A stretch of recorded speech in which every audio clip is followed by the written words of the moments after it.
Andrea Gara, grandissima partita da parte del New Team 2014, una vittoria straordinaria, partita mai in discussione 3-0, adesso come guardate la finale?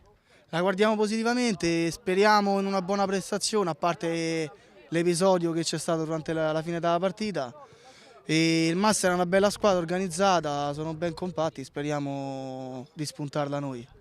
Giovedì giocherete col Master Football Club che è arrivato davanti a voi in campionato, che però non vi ha mai battuto perché siete imbattuti contro di loro, una vittoria, un pareggio nelle due partite di campionato.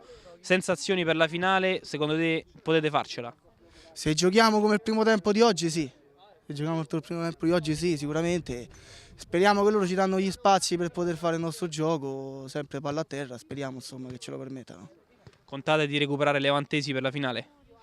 Ci speriamo ma non ci contiamo, vediamo come stai, speriamo sempre, è un amico e un buon compagno in squadra insomma. Grazie.